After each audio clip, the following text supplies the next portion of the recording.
नमस्कार दोस्तों, मैं हूं शिखा जायसवाल।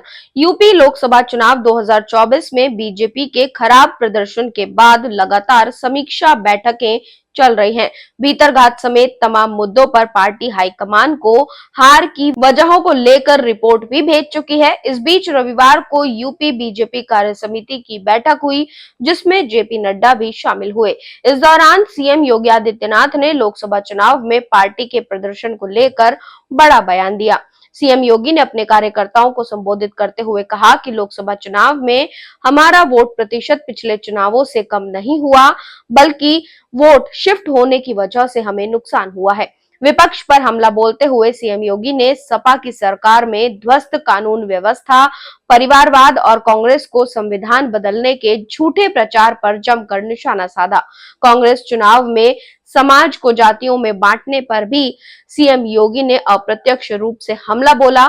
खुद बीजेपी कार्यकर्ताओं को एकजुट रहने पर भी जोर दिया। उन्होंने खुद बीजेपी कार्यकर्ताओं को जमीन पर लगातार अपनी पकड़ बनाए रखने का भी संदेश दिया।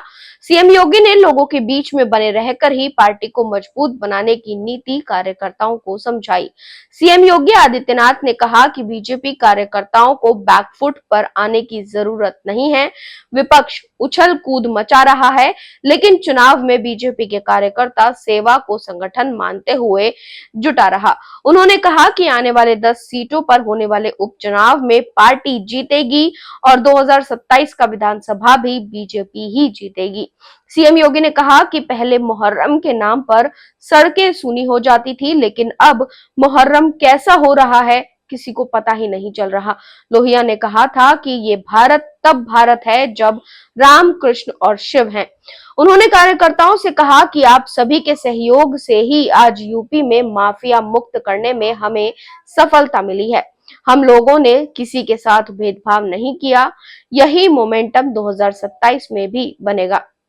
सीएम योगी ने कहा कि हम अति आत्मविश्वास में चले गए, इसी वजह से आशा के अनुरूप परिणाम नहीं मिले।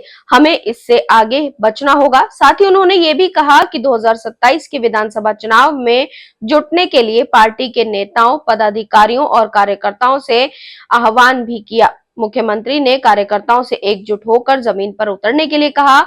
योगी ने कहा कि कार्यकर्ताओं को सोशल मीडिया पर भी सुपर एक्टिव रहना होगा। साथ ही उन्होंने सपा और कांग्रेस गठबंधन के जो संविधान को लेकर अफवाह फैलाई, उसको लेकर भी कहा। उन्होंने कहा कि हमें उन्हें जोरदार जवाब देना होगा। इतना ही नहीं, कांग्रेस और सपा ने समाज को जातियों में बांटने का जो काम किया है, उसके खिलाफ भी जमीन पर उतरना होगा। सीएम योगी ने अपने कार्यकर्ताओं को मोटिवेट किया और कहा कि आगे आने वाले समय में हम इस तरह की गलती नहीं दोहराएंगे और एक बार फिर से जमीन पर उतरकर पार्टी की और जनता की सेवा करेंगे। और 2027 के लिए भी उन्होंने अभी से ही अपने कार्यकर्ताओं को जमीन पर उतरने के लिए कहा और एकजुट रहकर आगे विपक्ष को जवाब देने के लिए कहा।